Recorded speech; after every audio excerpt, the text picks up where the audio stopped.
Após isso, Netuno fez novo sinal a Aglon e partiu. Ficamos ali, vendo os presos entrarem. Lei dos tribunais, punição mental. Percorremos o barco inteiro e vimos que era um presídio quase igual aos presídios da terra, com celas separadas que aos olhos dos prisioneiros pareciam gradeadas. Resultado das suas penosas vibrações.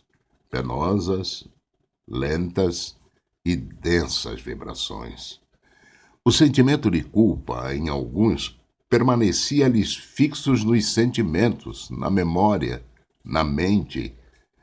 Estranharam o fato de estarem juntos numa região cheia de peixes, embora já houvessem eles passado por um estágio de recuperação e sofriam a situação em que se encontravam. Sabiam que estavam no fundo do mar, porém não sabiam quanto tempo ficariam ali. Silencioso, eu meditava em tudo aquilo quando Aglon me despertou. Toda a justiça se cumpre dentro de cada um no âmbito da consciência. Em princípio, porém, a aplicação da lei, considerando a culpa como falta, vem dos tribunais e se aplica na região onde a falta foi cometida. Se não é na mesma vida, será em outra, mas se cumprirá. Netuno representa aqui apenas a vontade do tribunal, porque na realidade cada um pune a si mesmo. O crime ou a falta, o grau e a pena estão mesmo no âmbito da consciência do culpado. Quem na verdade julga é a consciência sob o império inexorável da lei que obedece à vontade de Deus. E Deus estabeleceu leis para todos os seres do universo igualmente e não para um em particular. Para a mesma falta cabe a mesma pena. O que vem é o grau da dosagem e da pena, da mesma forma que na Terra cada um sofre por mais ou menos tempo de conformidade com o seu sentimento de culpa, maior ou menor, que lhe infligirá maior ou menor sofrimento. Evidentemente, para os espíritos que permaneciam nas águas, aquela imensa massa aquática tinha uma outra estrutura. É a matéria espiritual e as construções de cela e presídios, organizada de acordo com a matéria quintessenciada do mundo espiritual. Material esse, manipulado de acordo com o pensamento deles e com as sugestões quase hipnóticas dos cumpridores das ordens dos juízes. No plano espiritual, a mente plasma na matéria existente as imagens elaboradas pelos pensamentos. Como aqueles espíritos vinham da superfície ou crosta, a ideia geral era de cadeia ou cela. Na verdade, eram escravos de si mesmos. Caídos os corpos e afogados nas águas, em geral ficavam inconscientes por longo tempo ou pouco tempo, de conformidade com a sua evolução e com o impacto da própria culpa, e modelavam mentalmente um instrumento da sua condenação e de sua culpa. Atirados nos cômodos do navio, viam ali cadeias, e sob a pressão do erro que haviam praticado, sentiam-se prisioneiros. Carcereiros também mentalizavam a mesma coisa e a duração da pena dependia muito do sentimento de culpa, que em verdade estabelecia automaticamente o tempo. Este, na realidade, é apenas em toda a parte somente um conceito mental do ser, seja ele homem, seja ele espírito.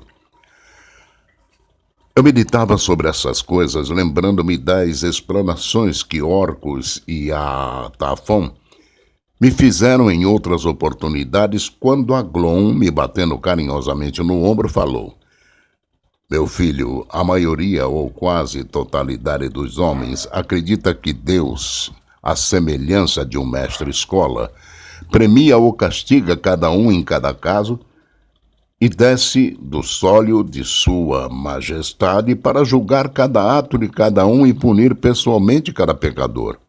Não, o universo não funciona assim. Deus é lei e Deus é Pai. Para Ramakrishna, Deus até é mãe, lembra-se? Estabeleceu o Senhor o universo e suas leis, e dentro delas e sob a força delas, os espíritos e todos os seres vivem. Para aliviá-los ou amenizá-los, é que o Senhor usa a sua misericórdia e o seu amor. É quando é pai e até mãe. As ideias que os santos e os fundadores das religiões usam de conformidade com a sua interpretação e o seu modo de sentir e perceber Deus. Aglon havia errado. Esse pedaço está errado. Se você puder cortar, eu agradeço. Tá bom, Lucy?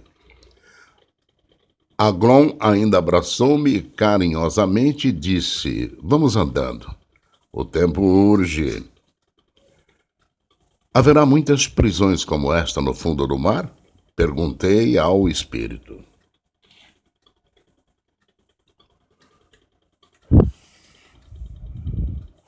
Há inumeráveis, mas existe também a Casa da Administração, onde fica o administrador geral e o Grande Tribunal do Mar. Ali trabalham os Netunos. Como? Exclamei espantado. Existe mais que um Netuno? Aglon riu. Existem sim, existem centenas. Aqueles é apenas um de hierarquia mais elevada do que os outros na organização aquática dos mares e oceanos. Todos se apresentam como Netunos e Netuno é o administrador geral e, de fato, o Netuno, famoso desde a mais alta antiguidade. Em toda parte, nas coisas de Deus, predominam a seriedade e a ordem que estabelece a organização e o trabalho, aproveitando o grau de evolução de cada ser. Contemplei a Aglon profundamente surpreendido e lembrei-me que certa vez ouvi uma criança dizer: o universo não é caos, o universo é ordem. E ali eu compreendi o que ele quis dizer. Embora já houvesse percorrido o abismo em certas ocasiões, em certas regiões ouvi os ensinamentos de espíritos superiores como Orcus, Atrafão e outros. Mesmo assim, fiquei surpreendido com as surpresas que me reservara o mar e com as criaturas que ia encontrando. Aglon era um espírito que me parecia semelhante a Orcus, ligado aos problemas do mar e aos problemas dos oceanos. Seriam nas regiões fiscalizadas por espíritos inferiores de alta hierarquia na sua classe e controladas por espíritos superiores de alta hierarquia também na classe a que pertenciam. Aglon ouviu-me porque de imediato corrigiu. Você está raciocinando certo, em parte. Na outra está equivocado. Nós, os de cima, somos apenas mensageiros do Senhor, como os estafetas do correio na terra. Os de baixo, como Netuno, o administrador geral, estão em posição de mando, portanto, superior aos seus subordinados, também de sua classe. São espíritos que acreditam que realmente cumprem a vontade dos dragões e exercem a justiça, que, de certa forma, corresponde à justiça de Deus. Mas não falam nem gostam de ouvir falar em Deus, e muito menos de Jesus, a quem odeiam, porque Jesus personifica o amor, e eles acham que o amor é fraco. Chamam-no de o Cordeiro, porque para eles a morte na cruz foi sinal de fraqueza e falta de poder, já que para eles o poder está centralizado nos dragões da terra e do mar. Senti que a sabedoria de Aglon era muito maior do que eu pensava.